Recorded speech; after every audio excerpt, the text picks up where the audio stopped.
ពលរដ្ឋឆ្ងល់ថាពេលស្ទះផ្លូវគ្មានសូមបីម្នាក់តែពេលបើកឲ្យចាប់ផាកពិន័យដាក់ពង្រាយពេញផ្លូវលោកប៉ាចាន់រឿនអ្នកសិក្សាស្រាវជ្រាវផ្នែកទស្សនវិជ្ជានិងការអភិវឌ្ឍសង្គមបានយល់ឃើញថាតាំងពីក្រសួងមហាផ្ទៃប្រកាសឲ្យប៉ូលីសចរាចរណ៍ចាប់ផាកពិន័យឡើងវិញពលរដ្ឋសង្កេតឃើញកងកម្លាំងទាំងនោះចេញប្រតិបត្តិការដូចអ្នកទៅធ្វើត្រីប្រហុកនិងដាក់ប៉ុស្តិ៍ត្រួតពិនិត្យនិងចាប់ផាកពិន័យស្ទើរតែគ្រប់កន្លែងសូម្បីតែតាមផ្លូវលំក្នុងសហគមន៍ដែលមើលទៅដូចជាធ្វើហួសហេតុបន្តិចទេដឹងសង្គមត្រូវមានច្បាប់ប៉ុន្តែការអនុវត្តច្បាប់ត្រូវតែមានយុត្តិធម៌លោកបានបន្ថែមថាទស្សនវិជ្ជានេះផ្ទុយពីការបិទផាកពិន័យដែលពលរដ្ឋមិនសូវឃើញមានវត្តមានប៉ូលីសចរាចរណ៍តាមដងផ្លូវឡើយតាមពិតទៅប្រសិនបើប៉ូលីសចរាចរណ៍ចេញសម្រួលចរាចរណ៍តាមដងផ្លូវស្រុះគ្នានិងសកម្មភាពដោយការចេញផាកពិន័យប្រហែលការធ្វើដំណើរមានសុវត្ថិភាពនិងលែងស្ទះផ្លូវវេទនាទៀតហើយ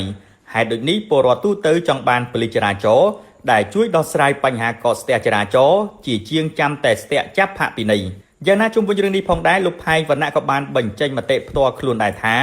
ពេលចេញផាកពិន័យកន្លែងណាក៏មានមន្ត្រីចរាចរណ៍ដែរតែពេលស្ទះចរាចរណ៍កន្លែងណាក៏គ្មានមន្ត្រីចរាចរណ៍ដែររាជធានីភ្នំពេញពេលល្ងាចជុំវិញរឿងនេះពលរដ្ឋបានបញ្ចេញមតិថាបើមានគ្រោះថ្នាក់ចរាចរណ៍ខលហៅមិនងាយអញ្ជើញមកទេពេលខ្លះជនរងគ្រោះសម្រួលគ្នាចប់ហើយទើបមកដល់រួចទារលុយផាកពិន័យបើមិនអោយផាកទេប៉ូលីសប្រាប់ថាយកយានយន្តទៅប៉ុស្តិ៍អធិការដ្ឋានរឿងពិតនៃនគរបាលចរាចរណ៍ឡានមិនខុសអ្វីប៉ូលីសចរាចរណ៍មិនត្រូវហៅឈប់ដើម្បីសួរនាំឬណែនាំទេវាជាការរំខានពេលវេលារបស់ប្រជាពលរដ្ឋបើគេខុសហៅទៅ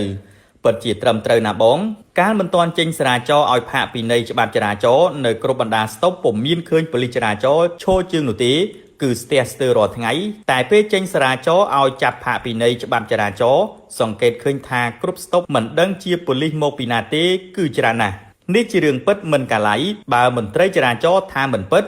ចាំខ្ញុំអូសដៃឲ្យទៅដល់ទីតាំងស្ទើរគ្រប់កន្លែងពូកែណាស់រឿងចាប់យកលុយតែរឿងសម្រួលចរាចរណ៍ដោយបេះដូងដោយញើសឈាមគឺគ្មានទេ